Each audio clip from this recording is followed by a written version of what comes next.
T-Birds and Cougars are a little bit odd to lower.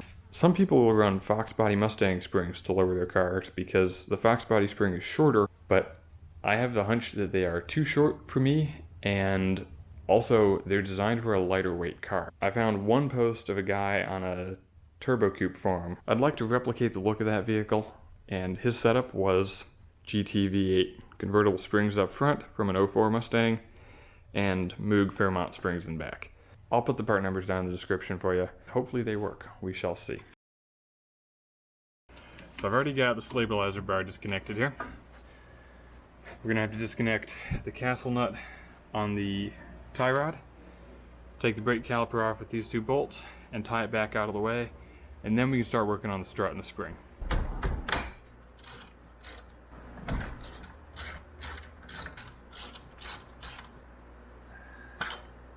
Usually try to put these somewhere clean.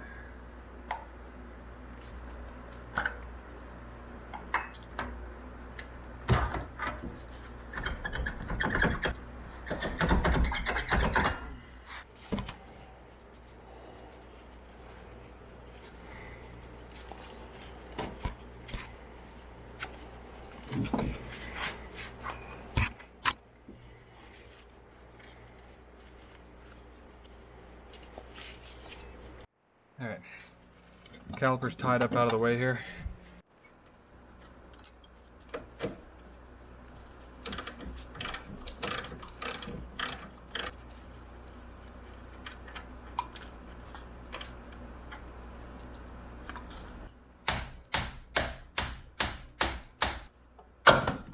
So now we've got everything disconnected, and with that done,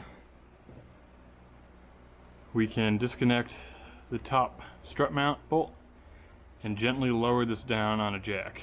Also, when you're undoing that top strut mount bolt, the one that actually threads onto the top of the shock shaft, you're gonna need one of these, because there is no way that you can get it off with a normal wrench.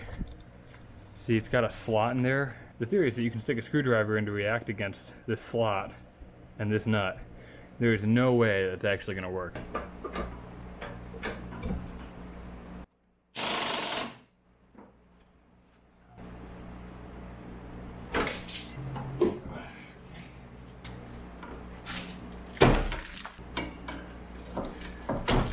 Remember, this is not OSHA approved.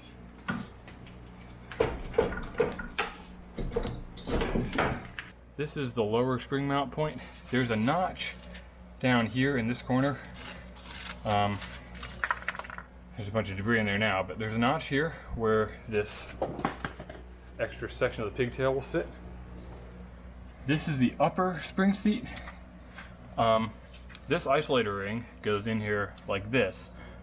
I am not going to be running this upper isolator or this lower isolator. I am simply going to be running a bare 2004 Mustang GT Convertible coil spring that I picked up today. Some people like to run the isolators, some people don't.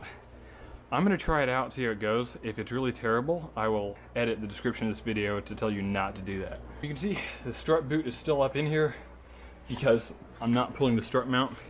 My strut mounts are pretty tired. I wanted to replace them, but the part that I ordered is not the right part. It said it was, and then it showed up and it was a multi-piece Mustang kit, and it's too long to fit on my struts.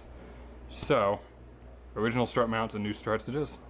Now the smart way to do this would have been to remove these bolts and nuts earlier while this was still on the car, because you have to crank really hard on them to get them off. But I forgot to do that.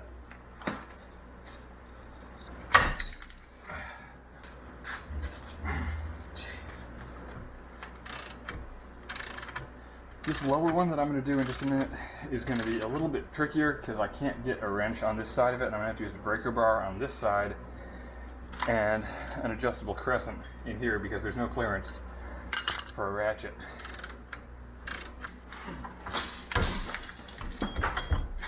That just did, I think, the very last thing that I wanted it to do. You would have to be trying to make it go much worse than that.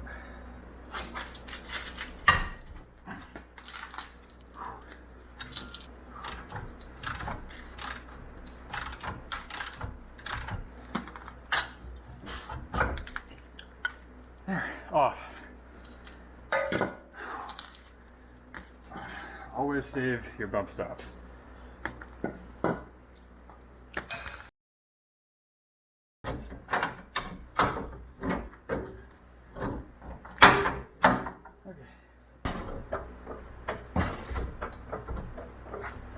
So now, with the spring in place and supported by that wood, we can put the new strut on, get it guided up through there, and then raise everything back up with the jack and bolt it in place. Let it extend, feed it up, then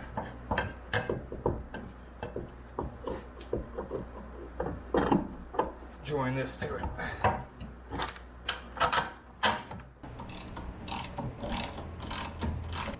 You have to react against this slot with a screwdriver while I tighten the nut. And I'm just going to get it as tight as I can. I can't match torque spec with this because I can't fit a torque wrench on it while I react against that slot. Now I just have to put the lower strut mount nuts on, put everything else back together, and it'll be done.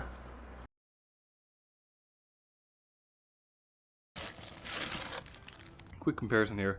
This is the stock spring out of this car. It's a 1988 Mercury Cougar XR7. This is the stock spring out of a 2004 Mustang GT Convertible. And this is the Fairmont spring that I ordered to replace this spring and lower the car. You'll notice that this is the tallest stock spring. Mustang springs are significantly shorter, and the Fairmont spring is even slightly shorter than this. I'm hoping it's not going to be an issue, because Mustang coil feels a bit softer than this Fairmont coil, so we'll see. Here's the shock, here's the spring. Plan is to release the upper shock nut, gently lower the whole axle down on this side with the jack, swap the spring out, new strut, bolt it back up, and then move on to the other side. This is on the left side. This is the top nut for the rear shock. I'm gonna put a vice grip up on that nub, and I'm gonna put an end wrench on the nut and break it loose. Then I'm gonna jack up on the axle on this side, take the nut all the way off, lower the axle down, and undo the lower bolt.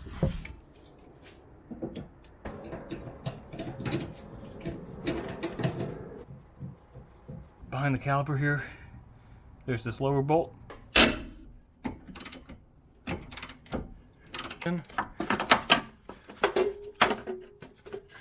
Just pull the strut out. It's a bit janky, but I don't need a full spring compressor. I'm just going to take a pry bar and use it to pop this thing loose because it's a little bit stuck in place with the rust. Pop it over that lip and then push it out the inside between the trailing arm and the axle there. It's just going to go down that hole. Then the new springs, because they're shorter, will pop right in with no trouble. Here's how the car sits with the Fairmont springs in back and the stock Mustang coils up front from a new Edge Mustang. It's definitely too high in front, so today I'm going to be cutting front springs to drop it down further. I'm working on cutting springs on the front, and I've done the right side already. Just a little bit over half a coil. Just going to line up this scrap piece, make a mark on this spring so I know where to cut to get both sides symmetrical. On these 04 Mustang coils, cutting just about half a coil off drops the car roughly an inch in the front.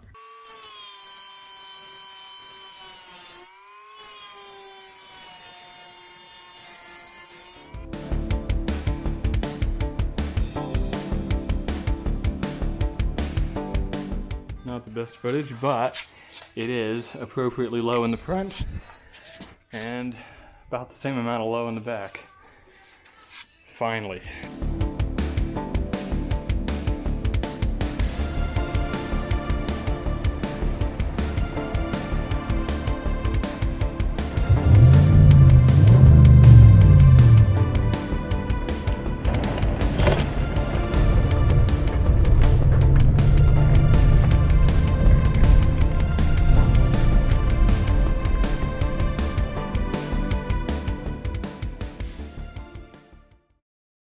I'll get to a lovely bus.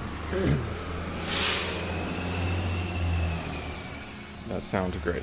Had to swallow a bug. Stands here. But then I got the light on the back of the camera and none of this helps. Yeah, that was coherent.